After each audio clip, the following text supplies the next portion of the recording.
গাজার বিভিন্ন এলাকায় নতুন করে হামলা জোরদার করেছে ইসরায়েল। এতে বিধ্বস্ত হয়েছে আবাসিক ভবন, শিক্ষা প্রতিষ্ঠান, হাসপাতাল সহ বহু স্থাপনা। এদিকে সম্প্রতি আল শিফার পর খান ইউনিসের নাসের হাসপাতালেও গণকবরের সন্ধান পাওয়া গেছে।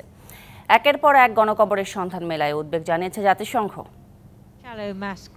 মাটি খুঁড়তেই মিলছে মরদেহ, মৃত অনেকের হাত পা ছিল বাঁধা, কারো কারো পরিচয় শনাক্ত করাও কঠিন।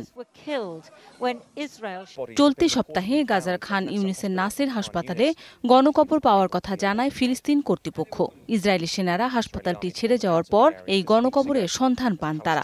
ইসরায়েলি বিশেষ বাহিনীর অভিযানের পর গণকবরের সন্ধান মিলেছে আল শিফা হাসপাতালেও। গাজার হাসপাতালগুলোতে একের পর এক গণকবরের সন্ধান মেলায় উদ্বেগ জানিয়েছেন জাতিসংঘের মানবাধিকার বিষয়ক কমিশনার ভলকার তুর্ক। হাসপাতালের চিকিৎসা সেবা ধ্বংস করা এবং গণকবরের প্রতিবেদনে রীতিমতো আতঙ্কিত তিনি, এমন কথা জানান তার মুখপাত্র।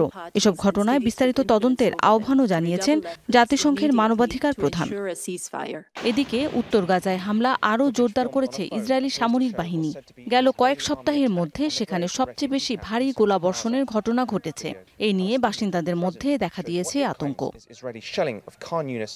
উপত্যকাটির উত্তর প্রান্তের বেইত হানুনের পূর্ব দিকে নতুন করে ট্যাঙ্ক মোতায়েন করেছে ইসরায়েলি সেনারা। হামলায় স্কুলসহ বেশ কয়েকটি ভবন ক্ষতিগ্রস্ত হয়েছে।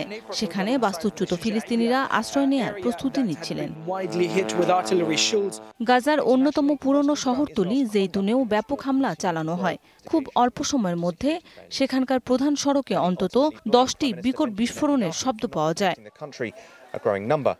মৌসুমী শান্তা, ডিবিসি নিউজ ডেস্ক।